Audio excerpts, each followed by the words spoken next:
2.2, the tongue. As crazy as it sounds, this lesson is or can be really profound for many people.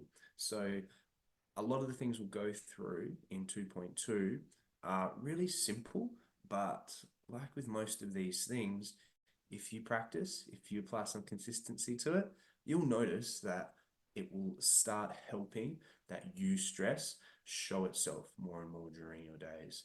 So let's get to the tongue. The tongue, like we've said, is one of the best places to start when we're thinking about the different parts of the breath. And we take the breath for granted. So we don't think of different parts of the breath, let alone the different body parts that are required for each part of the breath. So without really even getting into the breath much at the moment, we're just going to start with the tongue because you can use this sort of independent of the breath. Whether or not you're thinking of the breath, you can always come back to the tongue. It can be a really good anchor for you. Again, sounds a bit silly, but this really works.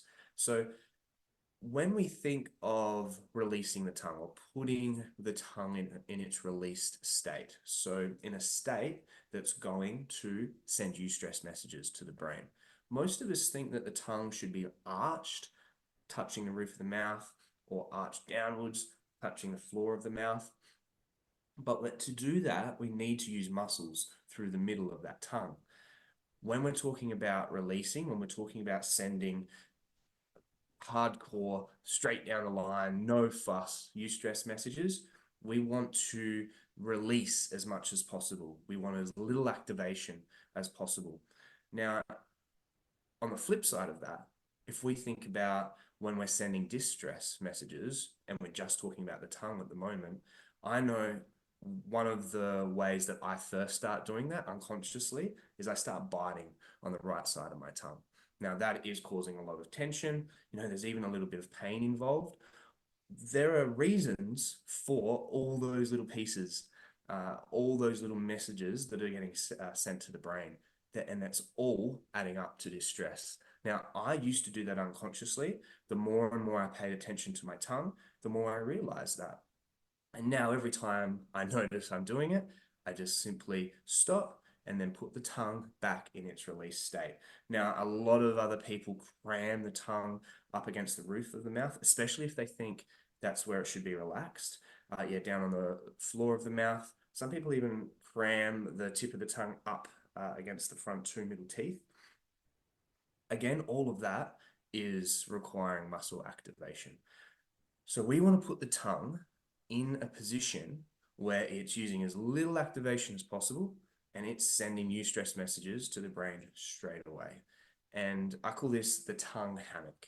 So we're not pressing it against the roof of the mouth. We're not really pressing the middle of the tongue against anything.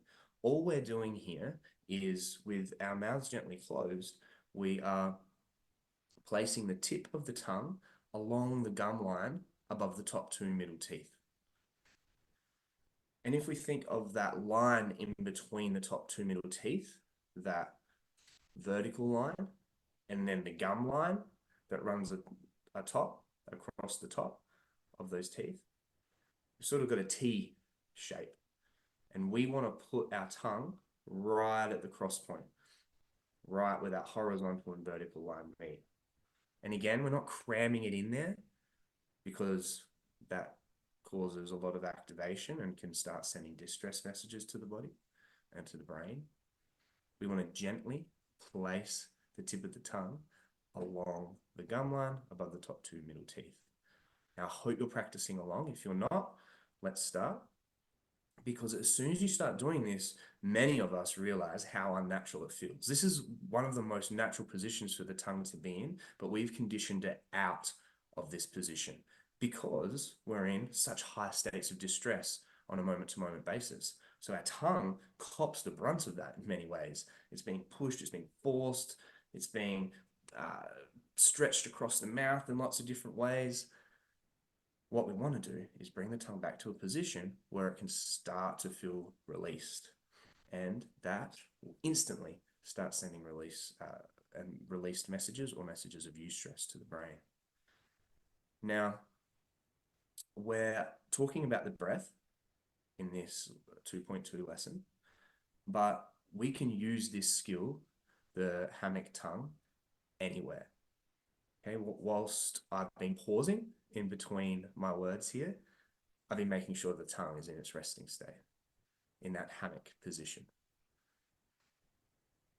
The reason is because it helps center me, it helps ground me. Part of the reason for that is because it's sending eustress messages to the brain. If I was biting on that right side of the tongue, that would be increasing my anxiety. It would be increasing my nervousness around making a mistake or doing something that I'm not happy with. Instead, anytime I feel that anxiety rise or anytime that I notice that I'm biting the right side of the tongue, put it back into that resting position.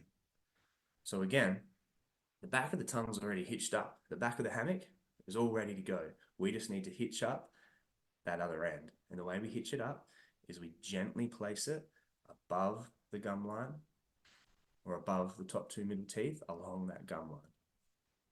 So again, above the top two middle teeth along that gum line. And you might feel that the tongue naturally sort of wants to arch upwards.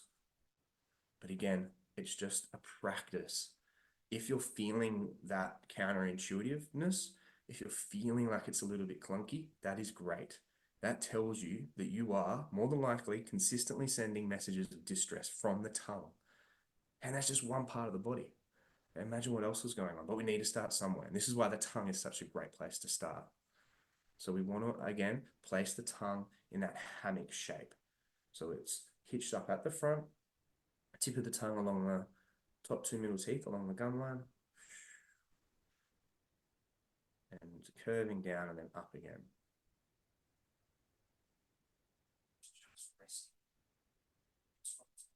Me, after years of practice with this, that as soon as the tip of the tongue touches that spot above the top two middle teeth along the gum line, it's almost just like a breath in and of itself.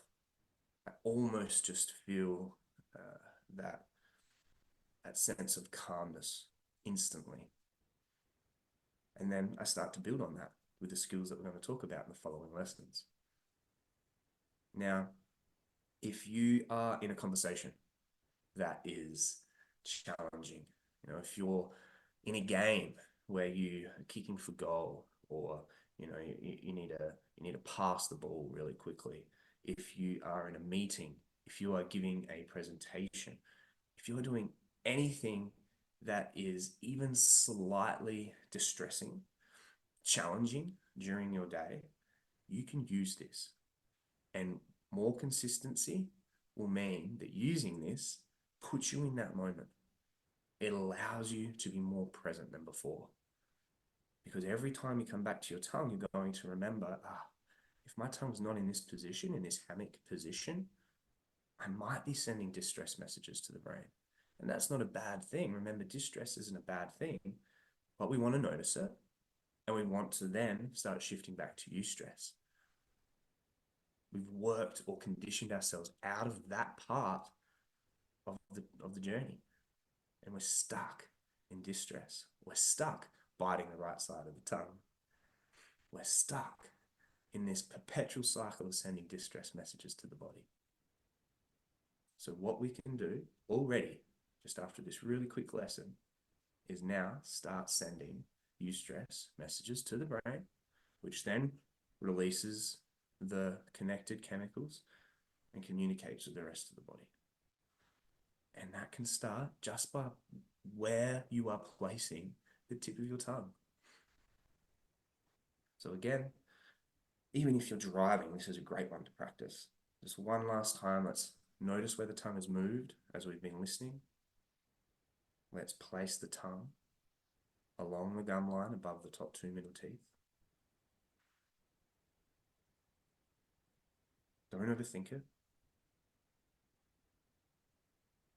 Just allow the tongue to rest. Imagine you're just telling the tongue, okay, mate, it's been a long day. You're allowed to put your feet up now. And it's going to sort of rest in that natural position. It feels good to it, where it can fully release. And that is that hammock shape. And it sort of drops down.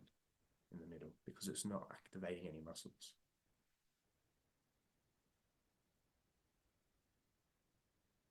Again, if it feels clunky, if it's not coming naturally, that is a great thing. That tells you that you have discovered a source of distress messages. And start rewriting those messages is by becoming aware of them first. So any clunkiness you find in any of this course is a great thing.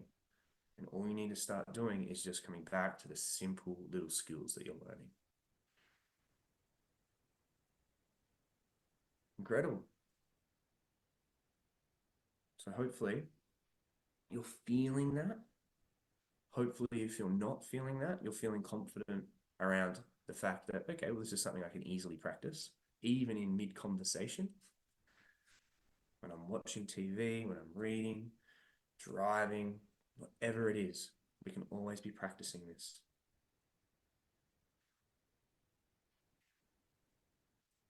Lesson 2.3, where we are going to talk about the nose.